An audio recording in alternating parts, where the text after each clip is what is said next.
action. Anybody get a bid, solicitation, proposal, question?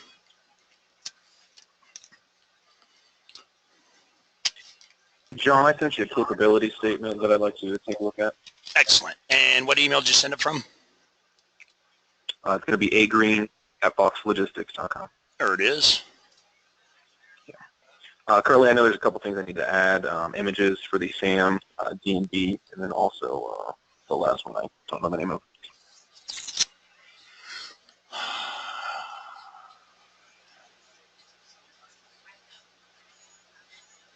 Nice. Right off the bat, without reading it for context, this is a very good cap statement. Very clean, short, sweet, to the point, not a lot of color, not a lot of reading. You're dealing with, you're dealing with several aspects here. I don't know if any of you guys have heard me say this before, but a lot of federal purchasing agents are active or retired military. And with all due respect, I have the utmost respect for any man or woman that served this country in any fashion. Police, fire, medic, EMT, military. But having said that, some of the guys that joined the Army dropped out of 5th grade. They're not the best spellers. And people are lazy in general. They don't want to read. People want to do the least amount of work to do their job. And that's a lot of federal purchasing agents or government employees. They want to do the least amount of work. So they're not going to read a cap statement that's got too much on it. And this is perfect. Short, sweet, and to the point. Contact information. You need to add references available upon request, or list a couple of businesses you've done business with. Maybe even you can even just use their logos. Otherwise, good job. Excellent. I can tell you've been watching my videos because this is exactly what I tell you guys to do. This is perfect. Good job, man. I appreciate it, sir. Yep. Add your cage code and your DUNS number. And other than that, the references. Okay, sounds good. Will do. Let me know when you've done that. If you want us to add that to our list of awesome cap statements, I will do so. Fantastic.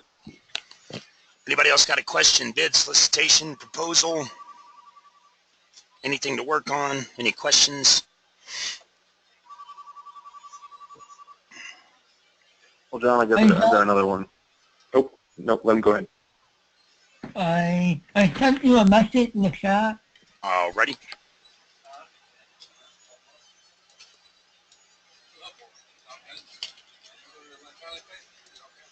Absolutely. There's several ways to find primes to do subcontract work. You can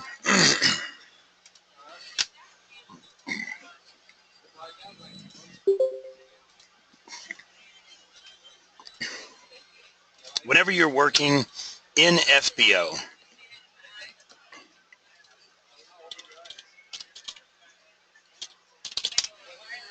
you have the interested vendors list. I tell you guys not to add yourself to the interested vendors list unless a purchasing agent tells you to, or unless it's a blind list. But there's nothing wrong with going and looking at the list.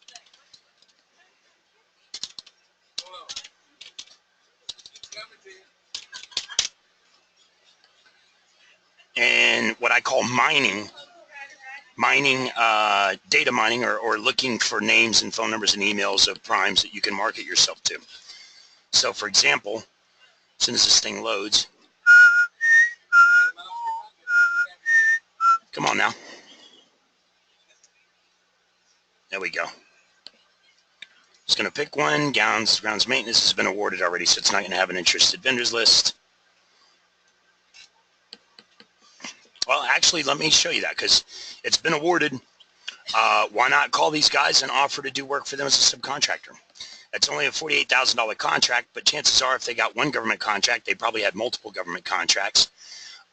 So you want to contact this contractor, Providence Services, and offer to do subcontract work for them. You take their DUNS number, and you're going to go to don't search in SAM. SAM's a pain in the ass. It crashes. It takes like 8 steps to get a phone number in SAM. And if someone opts out of the public search, they will not show up in SAM period, but they will still show up in CAGE, which is the Defense Logistics Agency's website, because regardless whether they opt out of the public search or not in SAM, the DLA don't give a shit. They're going to show up in there regardless. So you go to cage.dla.mil/search, put in their DUNS number, and voila, there's Providence Services, details. There's Robin Snyder, your point of contact. There's Robin's phone number. And Robin may or may not be the person you need to speak to. Robin could be the CEO, or Robin could be the sales manager. Robin could also be the accountant who cut the check and paid me to register them. So Robin might not be the right person to speak to, but Robin should know who to refer you to if Robin is not the person you need to speak to. You want to call them, hit them with your elevator pitch. Make sure to tell them that you can help them with their ESRS requirements, the electronic subcontract reporting system, which is where primes have to post that they paid you certain amounts of money. Did you give me this? All right. ESRS is where primes have to post that they've paid you certain amounts of money to prove that they're hiring small businesses and women and minorities. It's on your list of acronyms. If anybody didn't get the acronyms list, let me know via email and I'll send it to you. The other thing you want to tell them, if Robin's not the person that you need to talk to, ask Robin for the SBLO, Small Business Liaison Officer. The SBLO, which is also on your acronyms list, is the person who's in charge of hiring men, women, minorities, veterans, 8As, hub zones, small businesses, and posting that information in the ESRS. So the buzzwords for calling primes, ESRS and SBLO. Now, that's one way to go about it. So you've seen that, if you bid on a contract and someone else wins it, offer to do work for them as a sub. Work for your competition as a sub. All right. I know some people that, I'm not working for my competitor. I hate that guy. Well, guess what? If you do work for your competition as a sub, sometimes the government will come to you next year and ask you to bid on it directly because they know you're the guy doing the work. You're the subcontractor. It's a good way to get in the door. It counts as past performance. It's a good way to keep money coming in while you're bidding on prime contracts. And the way my grandfather explained it to me when I was a kid, I used to go around the neighborhood and cut grass. And I went away for a couple of months, came back the next summer, and there was some other guy who was taking all my lawns. And I finally caught up with him, and he offered for me to do his lawns at half price. I told him to pound sand, not cutting my own lawns for half price. And I went home and I told my grandfather, and my grandfather said, look, you should do it because it's a good way to win your clients back. And if you don't do it, someone else is going to do it. And they're going to win your clients back, and they're going to make that money. So at least you're still making money. You can win your clients back, and it does count as experience with the federal government. Another way to market yourself to primes, when you're working in FBO and you're already in here, that's also an award. You're already in here, go to the interested vendors list. Really? It's supposed to keep me logged in here, but it doesn't.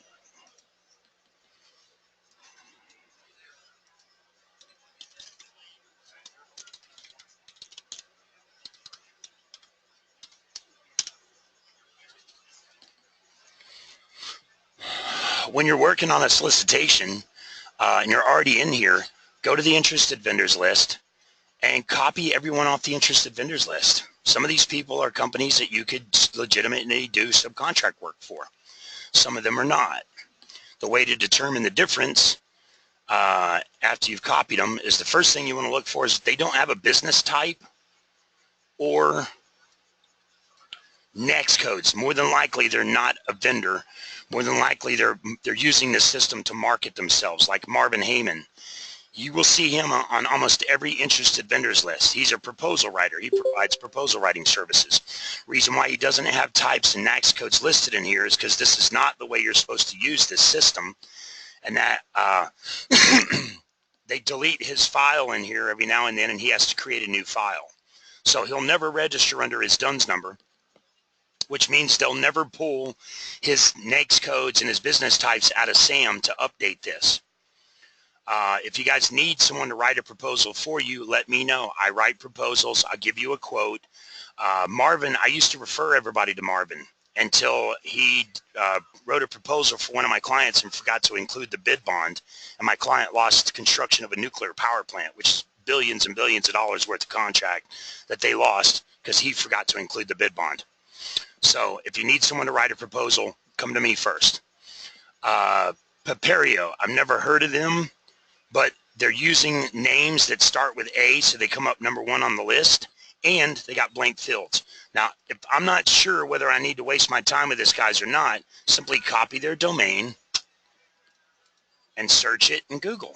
See what they do. Federal Contracting Competitive Analysis. So they do some type of contract analysis service. They want you to pay them to help you win more contracts by analyzing, I don't know. More than likely, these guys are a startup because I've never heard of them. I can tell you by simply going to WHOIS, www.whois.com. No, I didn't say go to Frontier.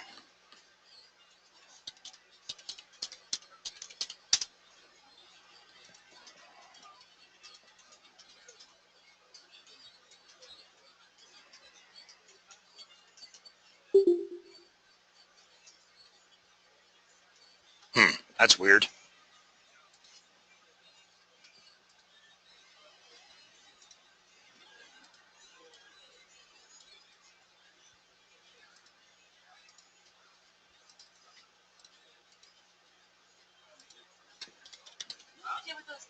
Garbage bags we found the other day?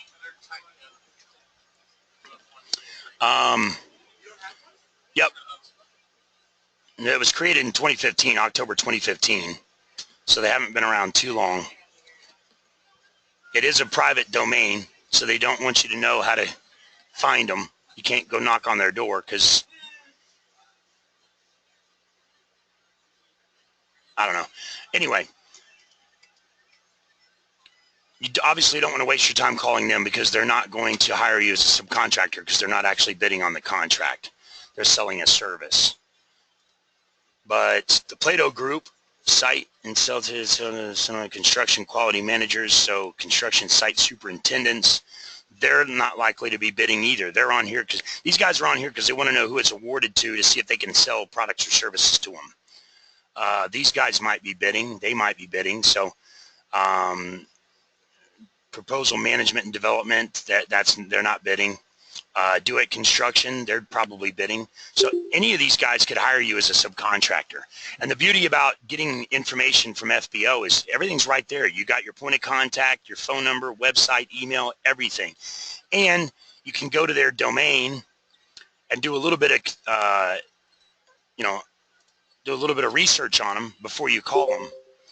I wouldn't do a lot of research because that's more time that you're investing researching and less time calling. The main thing I would look at, when I call a prime to market myself to them, I play on their pride. So what I would do is I would take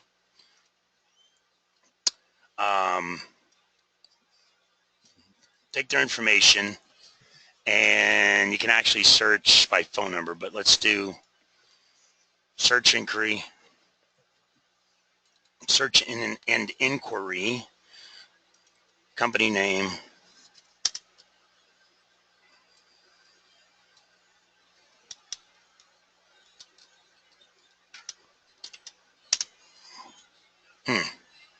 that's weird. I'll show you what it's like to search in SAM since they're not coming up there. So to search in SAM, you got to go search record. Scroll down. It's going to glitch. Go back. No, it didn't do it this time.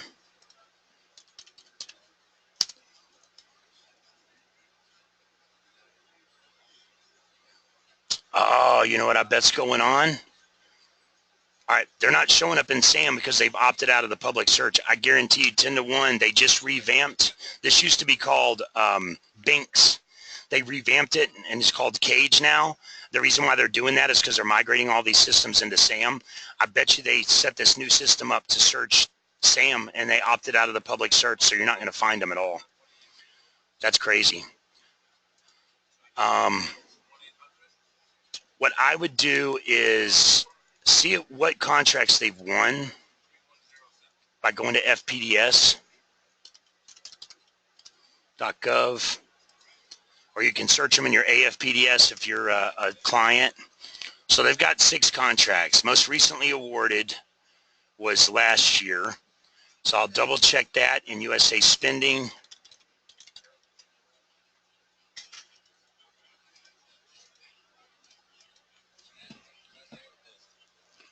USA spending says 13, FPDS only says 6. So that shows you right there how the government will never track every dollar that's spent in anyone's system.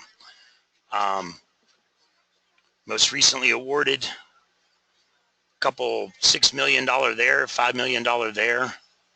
Was just awarded on 3/19. So what I would do is I would play on their pride. I would call and ask for Joshua. That's their first name, come a last name, right? Yeah. I'd call and ask for Joshua. And as soon as I get Joshua on the phone, I would say, hey, Joshua, man, I seen you guys were awarded that contract for $2.3 million last month or in March. Congratulations, man. You guys deserve it. I know you work hard for it. I just wanted to call you and say congratulations, man. That's awesome. And shut up. Let him talk. If he's proud like any man or any woman, he's going to start telling you all kinds of stuff. Yeah, man, we worked hard on that, and we blah, blah, blah, and we beat out 15 other blah, blah, blah. And he'll just talk, and he'll be comfortable with you. You don't even know who you are. And that's the funny part, because after they talk for a minute and brag about it, then they'll be like, well, I appreciate you calling. Who is this? Now you got them off guard. You got them to drop their guard down. When you call someone and say, hi, my name is John Wayne, and I'm with USF, immediately they put their guard up and think you're a telemarketer. I don't ever say, hi, my name is, or introduce myself that way. I say, hey, Josh, it's John Wayne, USFCR. Just wanted to call and say congratulations on winning that contract, man. You guys deserve it. You guys work hard for that. That's awesome. Congratulations. So immediately he thinks he knows me, and maybe he forgot my name, which is embarrassing, so he's not going to bring that up and sound like an idiot.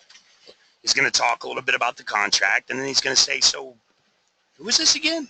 Now, oh, I'm sorry, it's John Wayne, USFCR. We're a small, minority, veteran-owned, woman-owned business. We specialize in blah, blah, blah. We can help you with your ESRS requirements, and I just wanted to know, what can I do to earn your business? And then shut up again. Let him talk. If he's not the right person to talk to, he'll know who to refer you to. If not, ask him for the SBLO, and make sure to tell them you can help them with their ESRS requirements. Any questions on marketing yourself to primes in FBO? Nope. Okay. Next database you can market yourself in. You guys can still hear me, right? I'm not talking to myself.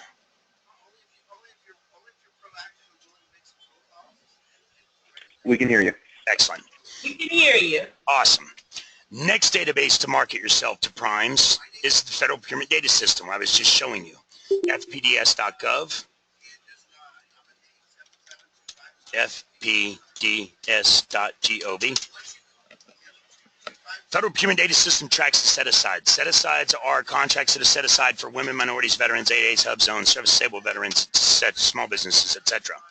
The set-asides are 23% small, 5% minority, 5% women, 5% veteran, 3% service-disabled veteran, 3% 8A, 5% 8A, 3% hub zone. If you add these up, it comes out to 49% of the total budget. So if you're a small minority, woman, veteran, service-disabled veteran, 8A hub zone vendor, then you can qualify for up to 49% of the federal budget. Very few people qualify for all 7. So the system that I'm going to show you tracks these set-asides, but it doesn't track 49% of the spending. It only tracks the average. If any of you guys that went to college probably remember